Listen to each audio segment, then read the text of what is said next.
রাঙামাটির কাপ্তায়ে আধুনিক বিষমুক্ত ও জলবায়ু সহনশীল কৃষি উন্নয়নের লক্ষ্যে পার্টনার ফিল্ড স্কুল কংগ্রেস অনুষ্ঠিত হয়েছে। Programme and agriculture and rural transformation for nutrition, entrepreneurship and resilience in Bangladesh partner প্রকল্পের আওতায় কাপ্তাই উপজেলা কৃষি সম্প্রসারণ অধিদপ্তরের উদ্যোগে মঙ্গলবার 24 জুন সকাল 11টায় কাপ্তাই উপজেলা পরিষদ মিলনায়তনের এই পার্টনার ফিল্ড স্কুল কংগ্রেস অনুষ্ঠিত হয়। এতে সহকারী কর্মকর্তা ও সরকারি কর্মকর্তা, পার্টনার ফিল্ড স্কুলের কৃষক, জনপ্রতিনিধি, সাংবাদিক, হেডম্যান এবং মাঠ পর্যায়ের উপসহকারী কৃষি কর্মকর্তারাও অংশ নেন। কাপ্তাই উপজেলা কৃষি অফিসার কৃষিবিদ ইমরান আহমেদের সভাপতিত্বে এতে প্রধান অতিথি হিসেবে উপস্থিত ছিলেন কাপ্তাই উপজেলা নির্বাহী কর্মকর্তা মোহাম্মদ রুহুল আমিন।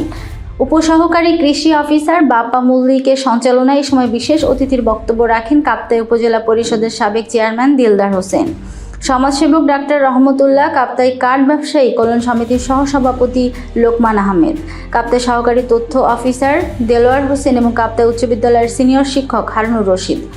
এ সময় অন্যান্যদের মধ্যে বক্তব্য রাখেন সফল কৃষি 119 নং ভাইয়াতলি মৌজার হেডম্যান থোয়াই অং মার্মা।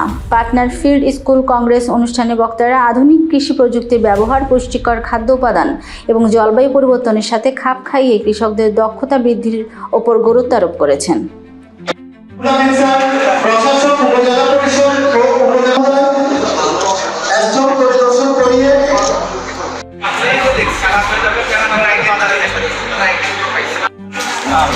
এটাও বাংলাদেশ একটা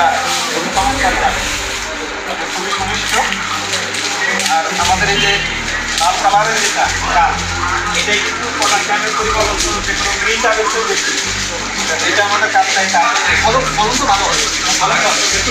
তাদের ক্ষেত্রে যেটা হয়, তারা যদি এমওপি সারটা রেগুলার দেয় তাহলে গাছের ফলন কিন্তু হয়। আর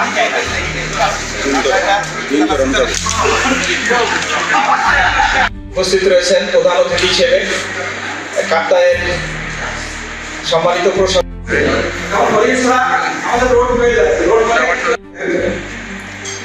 রাজশাহী